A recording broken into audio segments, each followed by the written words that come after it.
Bonjour tout le monde, comment allez-vous? Ici c'est Ricky pour le Ricky Show. De retour après quelques petites semaines de vacances.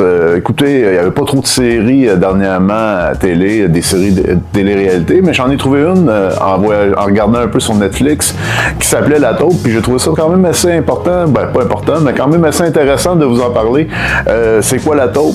Je vais pas vous spoiler rien, je vais pas vous divulgacher toutes les punchs, je vais pas faire non plus une vidéo de 40 minutes vous dire un peu c'est quoi tout, mais je vais vous dire un peu c'est quoi. Si vous avez aimé les traites ou si vous êtes du genre écouter Big Brother, c'est quoi un peu la différence entre ça et une série comme La Taupe?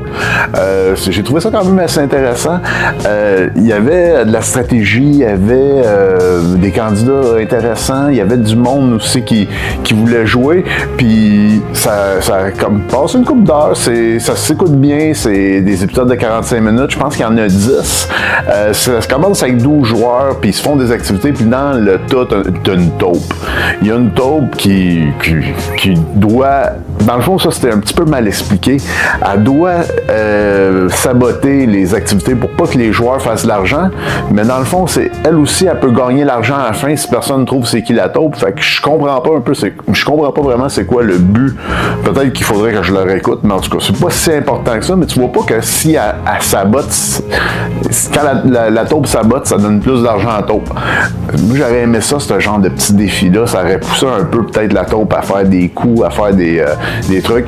Donc, à un moment donné, à peu près vers le 3e épisode, on se rend compte qu'il y a une stratégie qui consiste à essayer de berner le monde et à essayer de faire croire que c'est toi la taupe. C'est à peu près une des meilleures stratégies que j'ai vues, puis une des seules aussi. Il n'y a pas beaucoup de stratégie dans le jeu, mais quand même, ça a été quand même un bon moment d'intéressant. J'aimais beaucoup les activités. Les activités étaient vraiment très bonnes, que ce soit physiquement ou quand ils veulent essayer de se sortir de prison, quand ils essaient de voler une banque. C'est quand même assez impressionnant comme activité. Je trouvais vraiment, parce que le côté stratégique, il n'a pas. C'est des questionnaires, puis il faut qu'ils posent des questions sur la taupe, puis la personne qui a le moins de bonnes réponses, c'est elle qui dans le fond, qui est éliminée à la fin. Fait que c'est pas un jeu d'alliance, c'est pas un jeu de stratégie ou de... Tu sais, mais il faut quand même que tu devines c'est qui la taupe, ou tu essaies de, quand tu vois des indices, de pas les dire aux autres. Mais dans le fond, c'est un peu ça que j'ai trouvé le point faible de cette émission-là, c'est qu'il n'y avait pas de stratégie en tant que telle, il n'y avait pas d'alliance, pas de clan, pas de...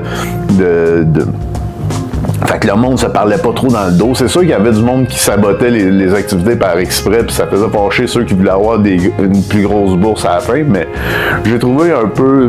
j'ai trouvé quand même assez intéressant. Ça m'a fait ça m'a fait passer le temps, puis ça m'a aidé aussi à attendre la prochaine saison des trades qui devrait s'en venir. Je trouvais que ça avait un petit peu plus de lien que ça. Ça avait pas vraiment... Il n'y avait pas côté de survie.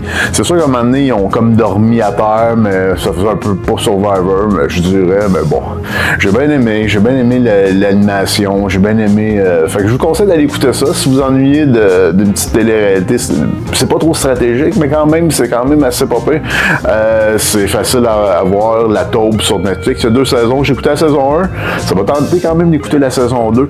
Mais je vais prendre une petite pause avant. Je vais peut-être écouter d'autres choses, mais ça m'a donné le goût aussi d'écouter la saison 2. Fait que, hey, salut les pogos. Je vous souhaite une belle journée. Puis, je suis content d'être de retour avec vous autres. Puis, faites attention à vous autres. Ciao, bye!